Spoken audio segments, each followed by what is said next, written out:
O Revista TST está de volta e vamos conferir as decisões de destaque das turmas do tribunal.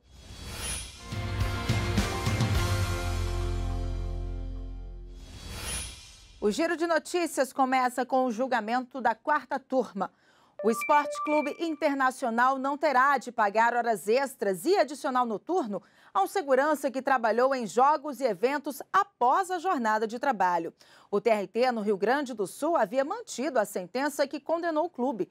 Para o TRT, a norma coletiva que permitia a prestação de serviço fora do contrato de emprego tinha como finalidade eximir o clube do pagamento das horas a mais de serviço prestadas pelo empregado.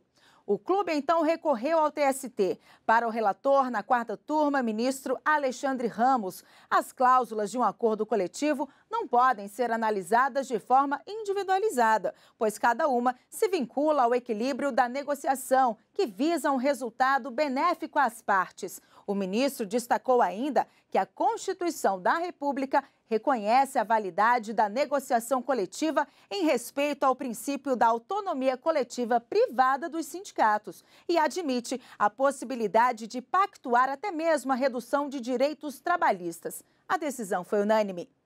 E a sétima turma autorizou que a Vale retome um imóvel que estava cedido a um empregado no Pará. O profissional estava afastado do trabalho desde 2007 por motivo de doença não relacionada ao trabalho.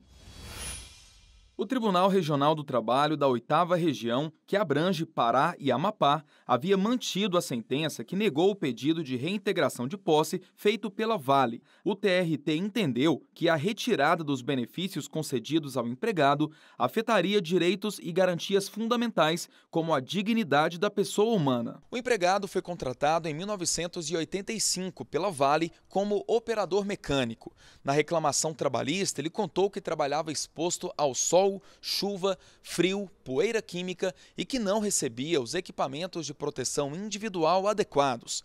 Ele culpa a empresa pelo surgimento de várias doenças e pelo último afastamento que resultou em aposentadoria por invalidez.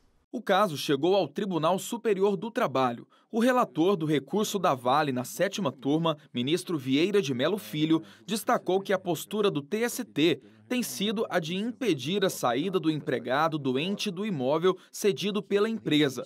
No entanto, ele observou que o operador mecânico foi afastado pelo INSS por doença comum, sem relação com o trabalho. Assim, para o ministro, a Vale não deve assumir o ônus de condições não estabelecidas na norma coletiva. Contudo, o relator votou pela manutenção do plano de saúde. Esclareço que não se revela incoerente com a jurisprudência do tribunal, que mantém os planos de saúde, mesmo no caso de doença comum, porque ele é previsto exatamente para essas situações. Ele alcança doenças decorrentes de acidente, mas também as doenças naturais do trabalhador.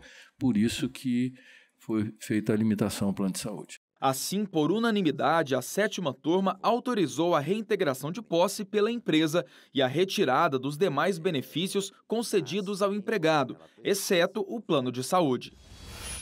O Itaú Unibanco vai ter que pagar horas extraordinárias realizadas por uma bancária que exercia cargo de confiança. Os ministros da terceira turma entenderam que ela não possuía poderes de gestão.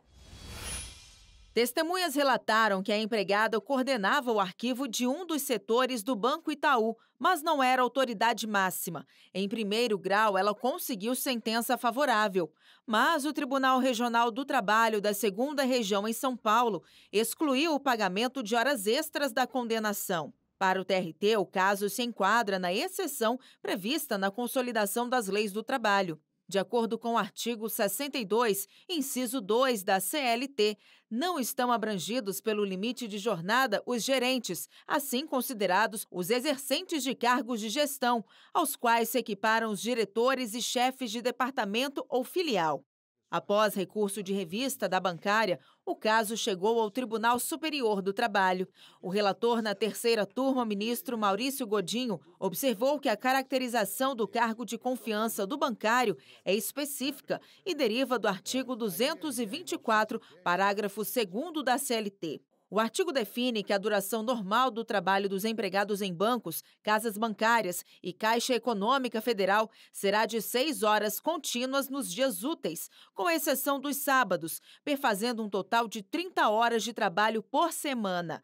Mas o parágrafo 2º afirma que o limite não se aplica aos que exercem funções de direção, gerência, fiscalização, chefia e equivalentes ou que desempenhem outros cargos de confiança, desde que o valor da gratificação não seja inferior a 1/3 do salário do cargo efetivo. Como testemunhas afirmaram que a bancária estava subordinada a outro profissional, o relator entendeu que o TRT estendeu a abrangência do tipo legal de gerente contido no artigo 62, inciso 2 da CLT.